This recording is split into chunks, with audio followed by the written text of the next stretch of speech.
Hello friends, स्वागत है आप सभी का। तो आज के इस वीडियो के अंदर हम बात करने वाले हैं बी फार्मेसी फर्स्ट ईयर और फर्स्ट सेम के सब्जेक्ट्स पासिंग क्राइटेरिया कैसे रहेगा, मतलब कितने परसेंटेज रहे तो हम पास होंगे।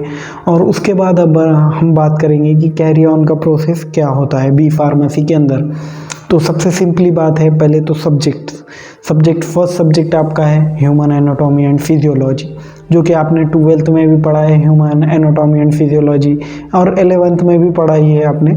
इसके अंदर जो आपके रिस्पिरेटरी सिस्टम है, डाइजेस्टिव सिस्टम है, और साथ ही साथ जो इंटीग्यूमेंट्री सिस्टम है, और बेसिक जो ह्यूमन बॉडी के सिस्टम्स हैं जैसे कि कार्डियोवास्कुलर सिस्टम है, सर्कुलेशंस, ये सारी इंफॉर्मेशन है।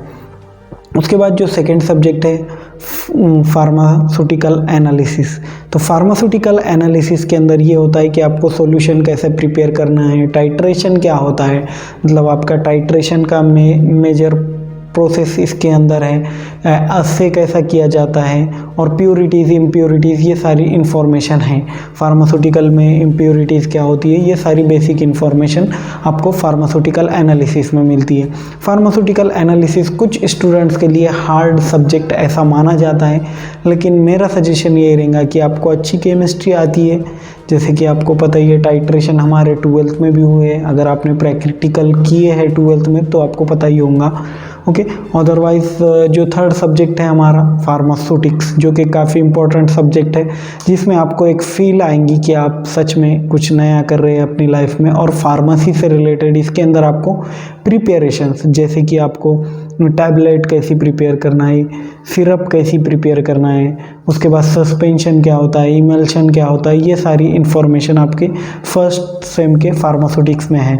उसके बाद सेकेंड सेम का उसके बाद थर्ड सब्जेक्ट की अगर बात करें, फोर्थ सब्जेक्ट की, तो यहाँ पर फोर्थ सब्जेक्ट है फार्मास्यूटिकल इनऑर्गेनिक केमिस्ट्री।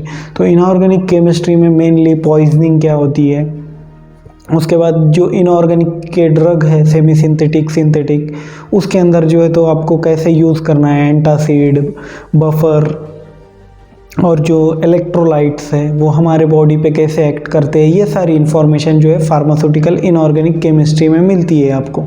उसके बाद जो फिफ्थ सब्जेक्ट है वो है कम्युनिकेशन स्किल। कम्युनिकेशन स्किल जो है वो नॉर्मली नॉन यूनिवर्सिटी सब्जेक्ट में कंसीडर किया जाता है, मतलब इसका जो है बेसिकली जो भी क्वेश्चन पेपर होता है वो आपका कॉलेज ही निकालता है, मतलब इंस्टीट्यूट जहाँ भी आप स्टडी कर रहे हैं, तो इसका यूनिवर्सिटी से कोई पेपर नहीं आता है कम्युनिकेशन स्किल का। ओके, तो इसमें आपको टेंशन लेने की कोई बात नहीं है, इसमें आप ऑलरेडी पास हो जाएंगे इजीली। थोड़ा भी लिख देते हैं, थोड़ी भी स्टडी कर देते हैं तो ओके। तो उसके बाद जो हमारा सब्जेक्ट आता है वो है रेमेडियल मैथ या रेमेडियल बायोलॉजी। अगर आपका 12th में मैथ या बायो ग्रुप नहीं था तो आपको यहाँ पर इन दोनों में से कोई एक देना पड़ेगा। अगर आपका 12th में जो है मैथ भी था, बायोलॉजी भी था, तो आपको कोई भी सब्जेक्ट रेमेडियल देने की ज़रूरत नहीं है। ओके, ये आपको क्लियर होना चाहिए, क्योंकि अगर 12th में नहीं था आपका मैथ या बायोलॉजी तो आपको यहाँ पर, अगर 12th में आपका बायोलॉजी नहीं था तो आपको यहाँ पर बायोलॉजी देना पड़ेगा। ओके, तो ये सारी इन्फॉर्मेशन थी सब्जेक्ट, अबाउट सब्जेक्ट। तो आप यहाँ पर हम बात करेंगे एग्जामिनेशन या एग्जामिनेशन का पेपर पैटर्न। तो सबसे पहले हम एग्जामिनेशन की बात कर लेते हैं। एक ईयर में 2 सेमेस्टर एग्ज़ाम्स होते हैं आपके। ओके, एक ईयर में 2 सेमेस्टर एग्ज़ाम, और जो है तो एक सेमेस्टर एग्ज़ाम में 2 सेशनल होते हैं, मतलब एक ईयर में जो है आपके 4 सेशनल एग्ज़ाम होंगे और 2 सेमेस्टर एग्ज़ाम होंगे। ओके, तो ये आपको ध्यान रखना चाहिए, या तो आप नोट डाउन कर लीजिए। एक ईयर में जो है तो आपके 4 सेशनल एग्ज़ाम और 2 सेमेस्टर एग्जामिनेशन। तो यहाँ पर सिंपली फर्स्ट सेमेस्टर की हम बात करेंगे, तो फर्स्ट सेमेस्टर में आपके 2 सेशनल एग्ज़ाम रहेंगे, सेशनल एग्ज़ाम फर्स्ट और सेशनल एग्ज़ाम सेकंड। तो ये दोनों भी आपके लिए देना कंपलसरी होता है, और इसके मार्क जो है आपके फाइनल काउंट होंगे जब आपका रिज़ल्ट आएगा, तो तब ये आपके काफ़ी इम्पॉर्टेंट मार्क होते हैं। ओके, तो आप इसको सेशनल एग्ज़ाम को बिल्कुल भी लाइट मत लीजिए। आप जब भी स्टडी कर रहे हैं, फर्स्ट ईयर हो, सेकेंड ईयर हो, या कोई भी ईयर हो, sessional exam is most important for passing criteria, क्योंकि मुझे खुद भी पता है। तो पहली चीज़ जो सेशनल एग्ज़ाम का पैटर्न है, तो सिंपली 30 मार्क्स का सेशनल एग्ज़ाम होता है बी फार्मेसी के अंदर as per new PCI syllabus. तो इसके अंदर फर्स्ट क्वेश्चन होता है MCQ, मल्टीपल चॉइस क्वेश्चन या फिर ऑब्जेक्टिव टाइप क्वेश्चन जिसे हम कहते हैं। तो फर्स्ट मल्टीपल चॉइस क्वेश्चन के अंदर 10 मार्क्स के मल्टीपल चॉइस क्वेश्चन आएंगे आपको, या फिर आपका जो है तो ऑब्जेक्टिव आते हैं तो 5 ऑब्जेक्टिव आएंगे, एक ऑब्जेक्टिव 2 मार्क के लिए। ओके, उस जो सेकंड क्वेश्चन रहेगा उसके अंदर एक मेजर क्वेश्चन आंसर रहेगा, मतलब 1-2 आपको क्वेश्चन पूछे जाएंगे, 2 में से कोई एक सॉल्व करना पड़ेगा जो कि 10 मार्क के लिए रहेगा।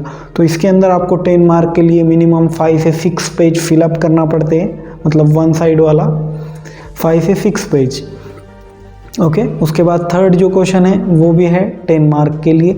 तो इसके अंदर जो है आपको 3 क्वेश्चन जो 5-5 मार्क के वो पूछे जाते हैं, 3 क्वेश्चन। तो 3 में से आपको कोई भी 2 सॉल्व करना है। ओके, तो ये आपका 30 मार्क इस तरह से डिवाइड हो जाएगा।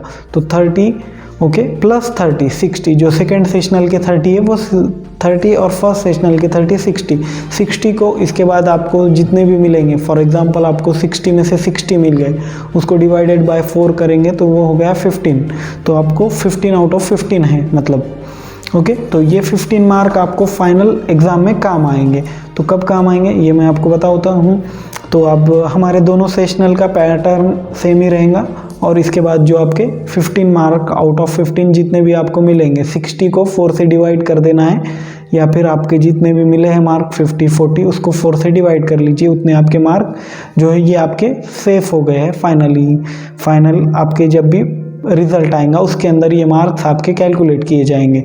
तो अब सेकेंड जो आपके 10 मार्क ऐड होते हैं, तो 10 मार्क के अंदर जो है आपका वो है कंटिन्यूस असाइनमेंट मोड के। कंटिन्यूस असाइनमेंट मोड के अंदर अटेंडेंस, आपका बिहेवियर टीचर्स के साथ, और आपका जो है तो मतलब आप जो होमवर्क दिया जाता है या असाइनमेंट दी जाती है वो कंप्लीट करते हैं या नहीं करते, इसके ऊपर ये 10 मार्क कंप्लीटली आपके टीचर के पास रहते हैं। मतलब जो भी आपका सब्जेक्ट प्रोफेसर, असिस्टेंट प्रोफेसर हैं उनके पास ये कंप्लीटली 10 मार्क का जो है तो बेनिफिट होता है, आपको जितने चाहे वो दे सकते हैं। उसके बाद जो लास्ट है वो है 75 मार्क का फाइनल थ्योरी एग्ज़ाम। तो इसके अंदर आपको जो है तो 75 मार्क्स के अंदर जो है फर्स्ट क्वेश्चन जो है वो 20 मार्क्स के लिए रहेगा, सेकंड क्वेश्चन भी जो है वो 20 मार्क्स के लिए रहेगा, और थर्ड क्वेश्चन जो है वो है 35 मार्क्स के लिए। ओके, थर्ड क्वेश्चन 35 मार्क्स के लिए। तो पहले के 20, फर्स्ट क्वेश्चन के अंदर एक तो आपको मल्टीपल चॉइस क्वेश्चन 20 पूछा जाएंगे और वो 20 मार्क्स के लिए रहेंगे, एक क्वेश्चन 1 मार्क के लिए। या तो फिर आपको ऑब्जेक्टिव पूछा जाएगा, इसके अंदर 10 ऑब्जेक्टिव्स आपको पूछे जाएंगे और एक ऑब्जेक्टिव क्वेश्चन 2 मार्क के लिए। फॉर एग्जांपल ऑब्जेक्टिव के अंदर आपको क्या पूछा जाएगा कि वो डिफाइन डाइजेस्टिव सिस्टम, मतलब डाइजेस्टिव सिस्टम की डेफिनेशन, या आपको कार्डियोवास्कुलर सिस्टम की डेफिनेशन। ये सिंपली आपको 2 मार्क का क्वेश्चन पूछा जाएगा, आपको 2 लाइन में या 3 लाइन में आंसर लिख देना है तो आपको 2 मार्क मिल जाएंगे। ओके, तो कुछ यूनिवर्सिटीज़ जो रहते हैं वो डायरेक्टली MCQs देते हैं, और कुछ यूनिवर्सिटीज़ जो रहते हैं वो आपको ऑब्जेक्टिव टाइप क्वेश्चन देते हैं। तो मेजरली अगर महाराष्ट्र की बात की जाए तो जैसे कि बाटू जो यूनिवर्सिटी है, बामू है, SRTMU है, फिर नागपुर यूनिवर्सिटी है, इनमें बेसिकली जो है आपको MCQ मिलते हैं। ओके, तो फर्स्ट क्वेश्चन हो गया MCQ, सेकंड क्वेश्चन हो गया मेजर आंसर क्वेश्चन, मतलब इसके अंदर 3 क्वेश्चन आपको पूछे जाएंगे, 3 में से 2 सॉल्व करना है 10-10 मार्क्स के लिए। और जो थर्ड क्वेश्चन है वो है 35 मार्क्स के लिए। टोटल 9 क्वेश्चन आपको पूछे जाएंगे, इसमें से 7 सॉल्व करना है आपको, पर क्वेश्चन 5 मार्क्स। तो इस तरह से पूरा मार्क डिवाइड होता है। तो 75 मार्क्स इधर है, और आपके जो इंटरनल के मार्क्स है, मतलब आपके जो 15 मार्क्स सेशनल के और 10 मार्क कंटिन्यूस असाइनमेंट मोड के, तो ये दोनों में आपको फॉर एग्जांपल 15 + 10 25 में से अगर आपको 20 मिलते हैं तो आपको फाइनल एग्ज़ाम में 30 मार्क्स आउट ऑफ 70 30 लेना कंपलसरी है पासिंग के लिए। क्योंकि अब डिग्री के लिए आपको जो बी फार्मेसी है इसके अंदर 50% चाहिए पासिंग के लिए, कंपलसरी आपको 50% चाहिए पासिंग के लिए। जैसे कि हमारे 12th में होता था कि हम 35% पे पास हो जाते थे, उसमें से भी 30 जो है वो प्रैक्टिकल के ही मिलते थे, और 5 मार्क्स हमको लेना पड़ते थे, लेकिन यहाँ पर ऐसा नहीं है। यहाँ पर आपको चाहे तो 30 मार्क्स लेना पड़ेंगे फाइनल एग्ज़ाम में, या फिर किसी स्टूडेंट को 40 मार्क्स भी लेना पड़ेंगे, क्योंकि अगर सेशनल में आपका मीन अच्छा नहीं है तो आपको फाइनल में ज़्यादा स्टडी करना पड़ेगा। इसीलिए मेरा जो सजेशन है वो आपको जो है तो सेशनल एग्ज़ाम पर ज़्यादा फोकस करना है, उसके बाद अटेंडेंस अच्छी से मेंटेन करना है, और जो असाइनमेंट दिए जाते हैं ये सभी कंप्लीट करना चाहिए। तो इससे आपको बेनिफिट होता है फाइनल एग्ज़ाम में। तो कुछ मेरे जो मतलब फ्रेंड्स हैं उनको सेशनल में तो कम मार्क्स थे, लेकिन उनके जो मतलब फाइनल एग्ज़ाम होती है उसमें 30-32 मिल जाते थे, लेकिन वो फिर भी पास आउट नहीं हुए हैं, क्योंकि सेशनल में उनका मीन ही 5 मार्क्स 4 मार्क का था, और कंटिन्यूस असाइनमेंट मोड के जो 10 मार्क होते हैं उसमें से 4 या 5 मार्क्स ही थे उनको। तो इस वजह से जो है तो उनके 45 मार्क्स मिलते थे, पासिंग नहीं हो पाती थी। वहीं अगर मेरी बात की जाए तो मेरे सेशनल में ठीक ठाक मीन रहता था, मतलब आउट ऑफ 15 10 मार्क्स मेरे रहते थे, और कंटिन्यूस असाइनमेंट मोड में भी जो आउट ऑफ 10 9 मार्क्स तो यूजुअली दे देते थे, क्योंकि मैं रेगुलर की वजह से। तो 19 मार्क्स ऐसे हो जाते थे, और इधर 31 मार्क्स पे मेरी पासिंग हो जाती थी।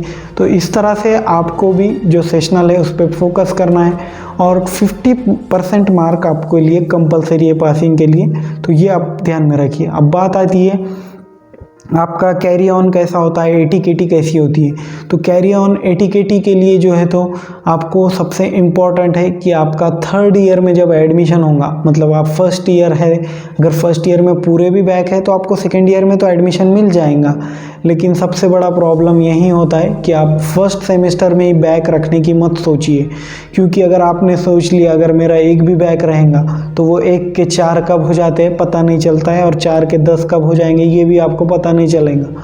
तो मेरा आपको सजेशन यही रहेगा, फर्स्ट सेमेस्टर से आप ये मत कंसीडर कीजिए कि हमारा कैरी ऑन है और हम कर पाएंगे, अगले सेम में निकाल देंगे अगर एक भी सब्जेक्ट रहता है तो, क्योंकि जब एक सब्जेक्ट बैक होता है तो आपको एक एक्स्ट्रा सब्जेक्ट की स्टडी करना पड़ती है, और जो रेगुलर सब्जेक्ट है उनकी भी स्टडी करना पड़ती है। तो बैक जब भी आपका रहेगा तो आपको बहुत सारी प्रॉब्लम होगी। हो सकता है आपके मार्क्स या परसेंटेज मैटर नहीं करते, लेकिन बैक मत रखिए, मेरा सजेशन है, क्योंकि अभी तो कोरोना में सारे पास हो गए हैं जिनके बैक थे, लेकिन आपके टाइम कोरोना नहीं आएगा। ओके, तो ये सिंपली है। उसके बाद आपका जो फर्स्ट ईयर है वो पूरा क्लियर होना चाहिए 3rd ईयर के लिए एडमिशन लेने के लिए। ओके, 2nd ईयर में तो आपको फर्स्ट ईयर के ऑल बैक भी रहे तो आपको 2nd ईयर में एडमिशन मिल जाता है, लेकिन 3rd ईयर में एडमिशन नहीं मिलेगा फर्स्ट ईयर क्लियर करने तक आपको। ओके, आपका एक ईयर डाउन भी जा सकता है, YD जिसे कहते हैं हम। ओके, तो फर्स्ट सेमेस्टर आपका क्लियर होना तभी आपको 5th सेमेस्टर में एडमिशन मिलेगा। उसके बाद 2nd सेमेस्टर अगर क्लियर है, ऑल क्लियर, तो ये आपको 6th सेमेस्टर में एडमिशन मिलेगा। वहीं अगर 2nd ईयर की बात की जाए, मतलब फाइनल ईयर में आपको एडमिशन लेना है, तो आपका 2nd ईयर क्लियर होना बहुत ज़रूरी है। तो यही पूरी प्रोसेस है एडमिशन, मतलब पासिंग क्राइटेरिया और सब्जेक्ट्स, सारी इन्फॉर्मेशन मैंने दे दी है आपको, जितनी भी आपको फर्स्ट ईयर में चाहिए। अगर कुछ प्रॉब्लम है तो नीचे कमेंट बॉक्स में कमेंट कर लीजिए, और चैनल को सब्सक्राइब कर लीजिए, और साथ ही साथ बेल आइकन को दबा लीजिए। Thank you very much for watching this video.